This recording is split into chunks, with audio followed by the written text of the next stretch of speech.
Hello there, welcome to ACCQ Continuing Professional Education. We're going to talk about derivatives. So this is the sequel from the previous topic that we talked about in derivatives, which is interest rate swap. So if you haven't seen that video, there's a link somewhere here.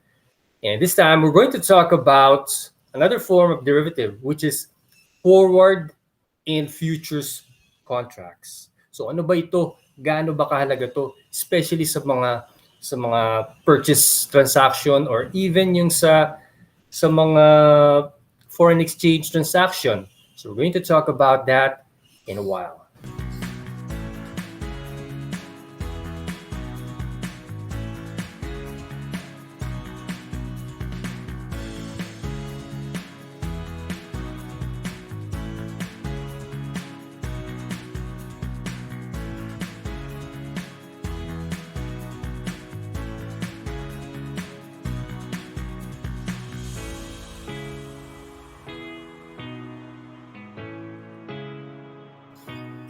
What is a derivatives?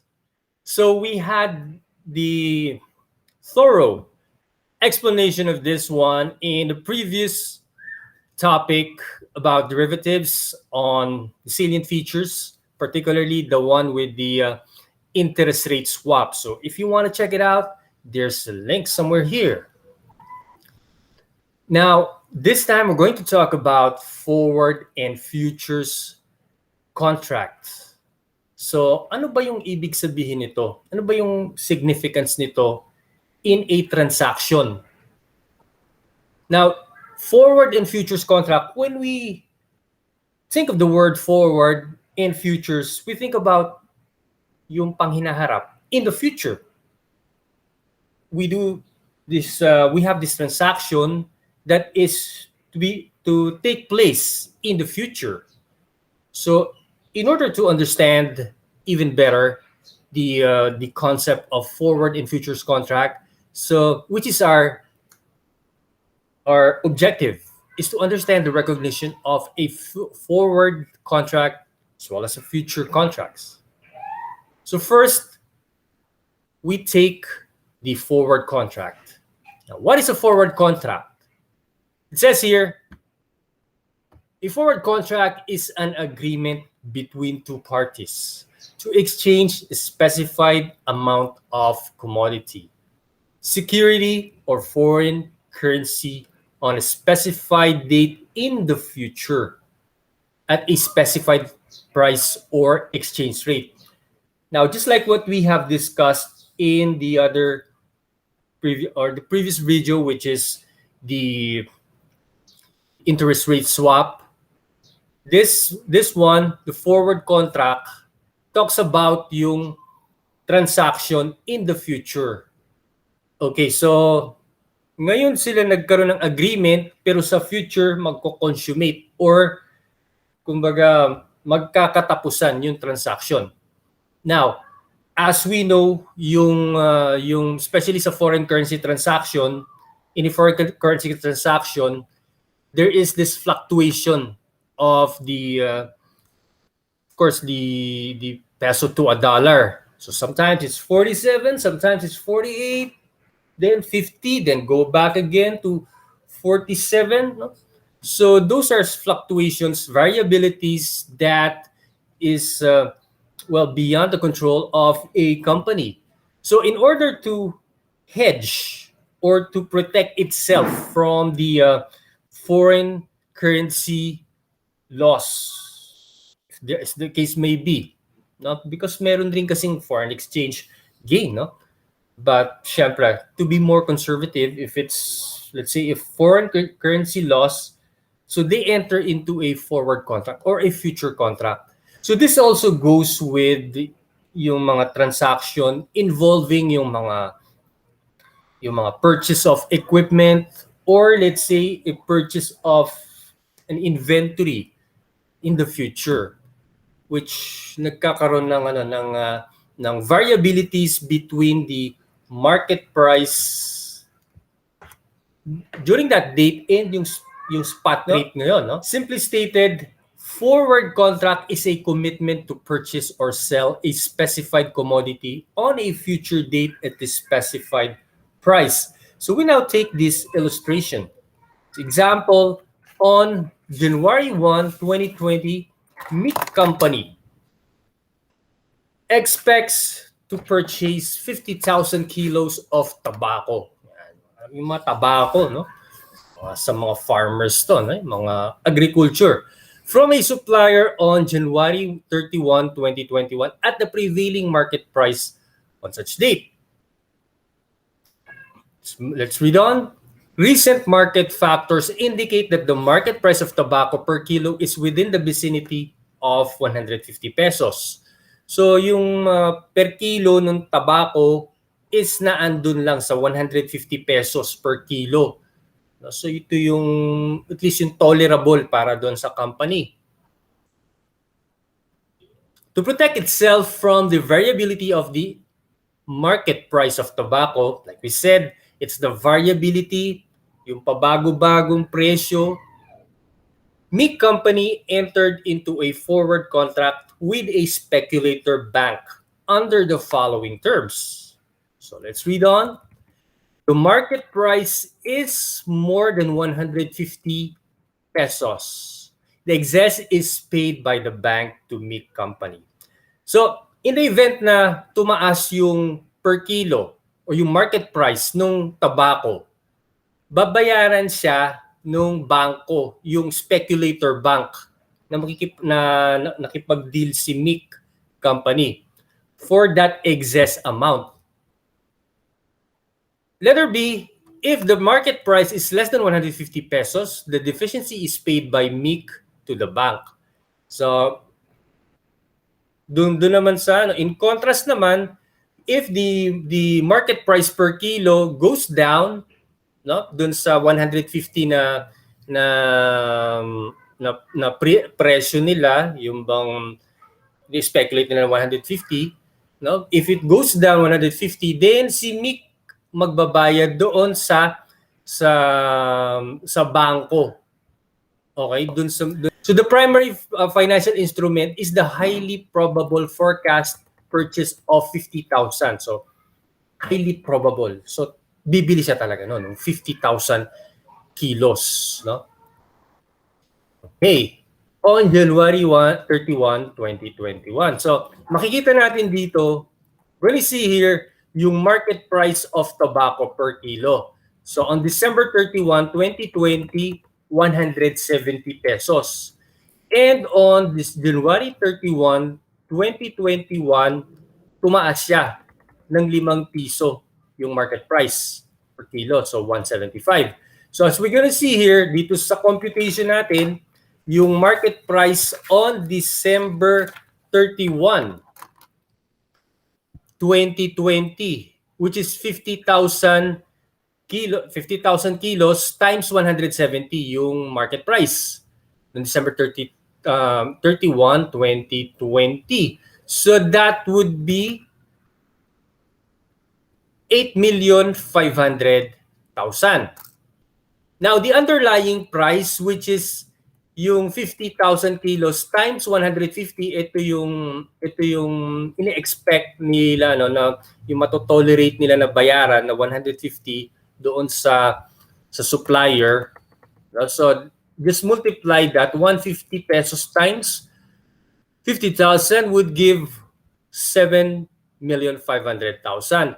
So merong forward contract receivable si MIC ng 1 million, which is the difference between yung market price ng December 31, no, 8.5 million and yung underlying price na 7.5 million, no, which is this is pegged at 150 pesos per kilo.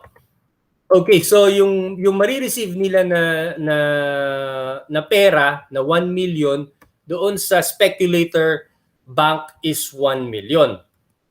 Okay, now pagdating naman ng January 31, which is the date na magkakabayaran na, no?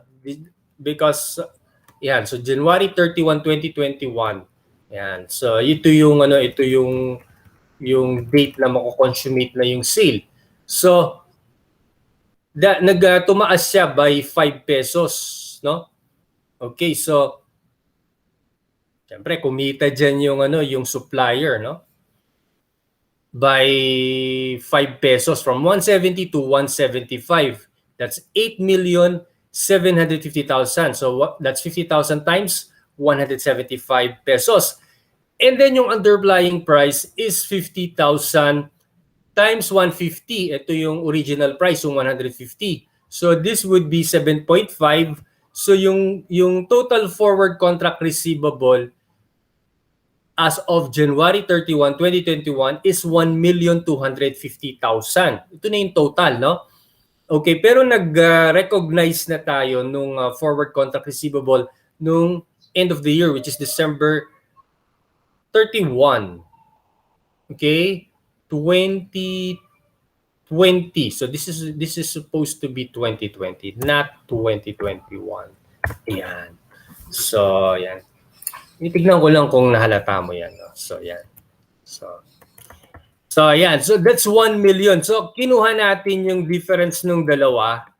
And so, there is an increase in forward contract receivable of 250,000 pesos. So, let's go to the journal entry para mas maintindihan natin. So, December 31, so, debit forward contract receivable for 1 million.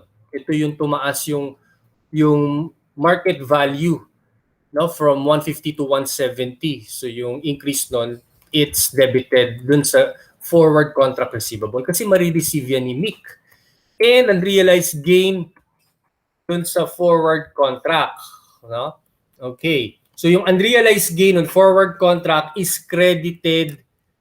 Yan, so itong unrealized gain na to, no? Credited to gain on forward contract, which is mapupunta yan dun sa other comprehensive income. Okay, and then yung December nung 2021, this is only about a month after nung close nung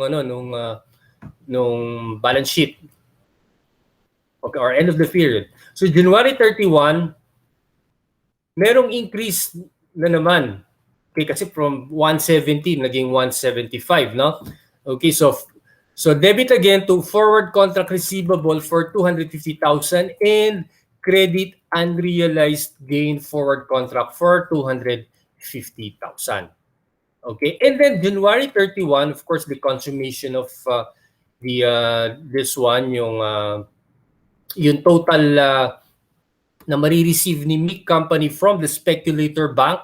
So debit cash for 1,250,000. So pinag-add lang natin itong 1 million, itong contract receivable na to noong December 31 saka noong January 31. So that's 1,250,000.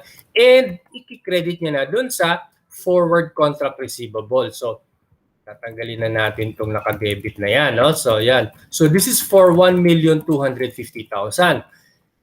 Now, January 31 is also the date of the purchase. So, babayaran nila yan at the prevailing market price. So, debit purchases, that's 50,000 times 175, which is the market value on such date. So, that's 8,750,000 and credit cash for 8,750,000. Yan. Now, on January 31, no, so isasara na nila yung yung unrealized gain forward contract. So that is yung meron dito 1 million saka 250,000. So for a total of 1,250,000 and credit to purchases for 1,250,000. So the unrealized gain on forward contract is credited directly to purchases. So yung kabuuan nitong 1 million at itong itong unrealized gain na 1 million saka 250. Yan. So credited directly to purchases. So the unrealized gain can be credited to gain on forward contract, which is an offset against the cost of goods sold in 2021. So if you will notice, no, Yung 150 pesos na original price, yung ina-expect ni Mick Company na bayaran, no, natupad yun kasi nakatanggap nga siya ng 1,250,000 pero ibinigay rin niya doon sa doon sa supplier niya, no? Okay, doon sa bangko ng supplier niya yung excess na 1,250,000. So if you're going to deduct 8 million, deduct this 8 million less 1,250, 7.5 yung nilabas ni Mick, which is the underlying price based on the 150 peso price. Okay, yung maaring spot rate nung time na yon, no? Okay? Yan. So somehow wala siyang gain, wala rin siyang loss. Okay? Now let's move forward dito naman sa futures contract. Ayan. So in a futures contract, this is similar also to forward contract. So a futures contract is a contract to purchase or sell a specified commodity at some future date at a specified price. So as you can see, similar sila ng concept. The only difference is this one. So forward contract is a contract between two parties. It's a private contract between two parties who know each other intimately well, no? Wala nang intimate, no? Know each other very well, no? So yun, magkakilala sila. Dito naman sa futures contract, it is a standard contract traded in a future exchange market. And one party will never know who is on the other side. Kumbaga hindi niya kilala yung ka-deal niya. Kumbaga doon lang sila sa merkado or doon sa market nag-contract, no? So all cash settlements is made through exchange. Yan. Okay, so let's take up an example here. So Sturdy Company produces bottled apple juice. So the apple juice concentrate is typically purchased and sold by the kilo. The entity uses 50,000 kilos of apple juice concentrate each month. On December 1, 2020, the entity entered into an apple juice contract to purchase 50,000 kilos of concentrate on February 1, 2021. So that's about after 2 months, December, January. Bago sila yung bang nag-purchase na nun at a fixed price of 50 pesos. Okay, so take note that the 50 pesos, this is the price they want to pay. Okay, the supplier of the apple juice concentrate, no? So regardless kung tumaas to o bumaba, no, they will still pay 50 pesos, no? It will just be an offset, no? Okay, or 200 or 2,500,000. That's 50,000 kilos times 50 pesos.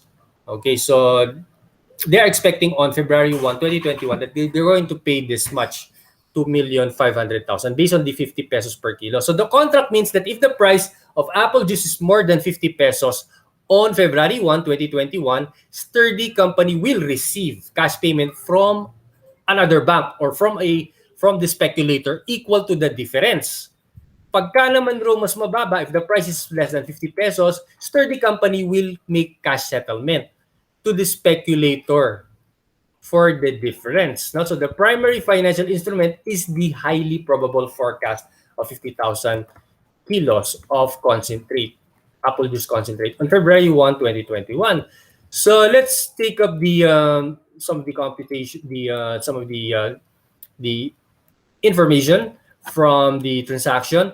Market price of the apple juice concentrate on December 31, 2021, end of the year. So it increased by 10 pesos. So naging 60 pesos siya, from 50 to 60 yung market price, no? And then on February 1, that's about a month after, bumaba siya from the previous market price of 60. Okay, so it decreased to 52 pesos. So as we can see here, the computation, okay, so market price on December 31, 2020, that's 50,000 times 60, so that would be 3 million. And less the underlying price, which is the one that the company is willing to pay, which is 50 pesos times 50,000 kilos of apple juice concentrate. So that's 2.5 million. So the difference between these two is receivable. Receivable by sturdy company. Okay, so that's 500,000 pesos. And on March, the market price on January 31, 2021, which is about a month. So actually, market price on February 1. Okay, February 1. Nuhuli ko lang kung nakita mo yan, kung nahalata mo yan. No? Okay, kung nakikinig ka. So, yeah. So market price that's on February 1, 2021, that's 50,000 times 52. And so that's because ito yun. Kaya February 1. No? Okay. Halatang kinapi-paste ko lang yung sa una yung sa ano. Okay. Anyway. Okay, so well, at least we rectified it. So February 1, 2021, that's 50,000 yung apple juice concentrate times 52 pesos. Ito yung market price on such date. So 2.6 million. Okay? 50,000 times 52. And the underlying price, of course, we know that at 50 pesos, pegged as 50 pesos times 50,000 kilos. So that is 2.5 million, the same as the one above. So the difference is 100,000. Now, we have previously recognized a forward contract receivable on December 31 of 500,000. So we're going to deduct that. So that is a decrease. Okay, so decrease. Marami ko hindi na-edit dun sa kaninang no? Okay. Kinopy-paste ko, no? Copy-paste na lang, hindi pa na-edit. Okay, so that is a decrease in forward contract receivable. Why decrease? Because from 500, from a total of 500,000, naging 100,000 na lang since bumaba yung kanyang market price from 60 pesos to 52 pesos. Ayan. Okay? So nag-decrease by 400,000. Okay, now let's look at the journal entry to be para mas maintindihan natin. So on 2020, that's December 31, debit futures contract receivable. Yan, mabuti na lang ito na edit ko, no? Okay, instead of forward contract receivable, ito futures contract receivable. So take note of that. Okay, so that is 500,000. So this was the computation here. And the of course we have to recognize whatever that unrealized gain is, no? And the credit to unrealized gain futures contract for 500,000. So this unrealized gain would be forwarded to sa other comprehensive income. Okay, so this is 500,000. Now, the following month, which is February 1, that's about a month after. So debit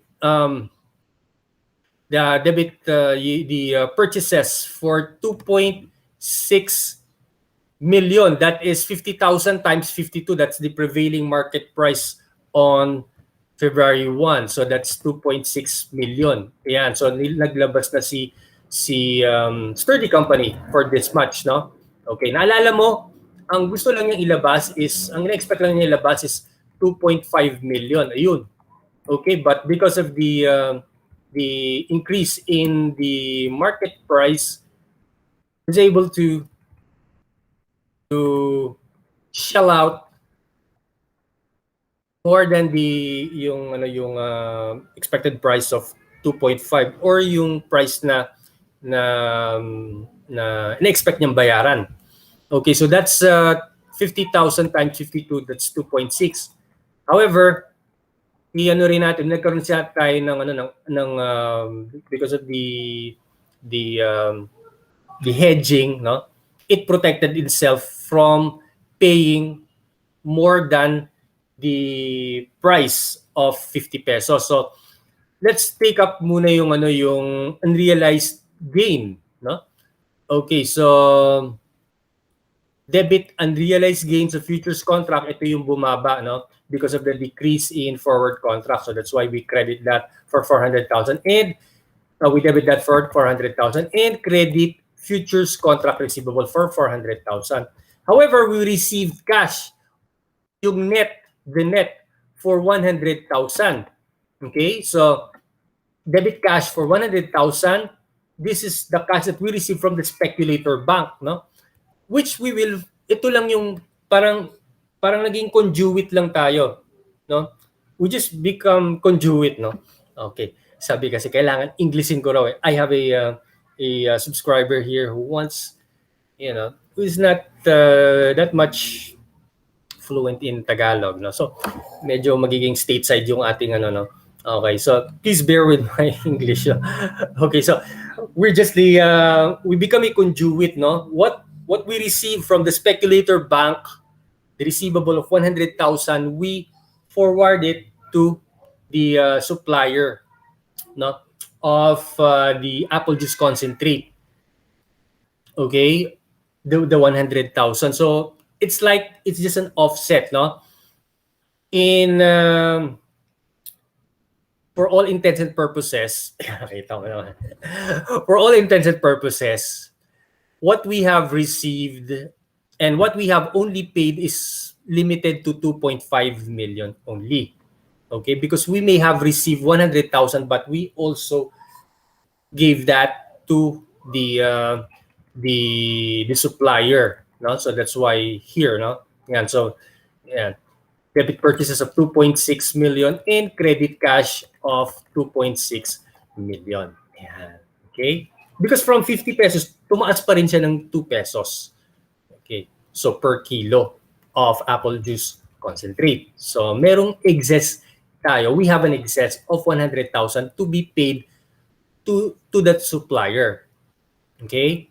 But because of the cash that we have received from the speculator bank, so this is an offset.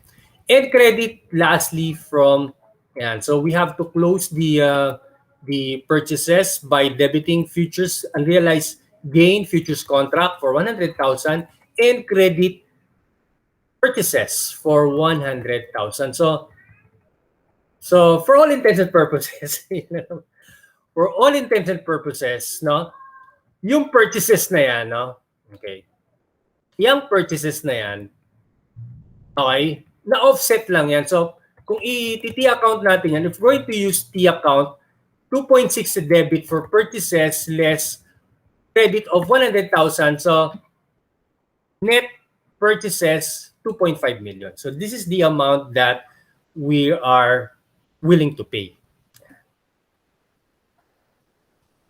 So, if you have any questions, you may write your comments on the comment section. And of course, subscribe if you haven't subscribed yet. Share and like this video and share it with your friends, of course. And you can also suggest any topic that you want so that we can discuss it here. Okay, so God bless and stay safe.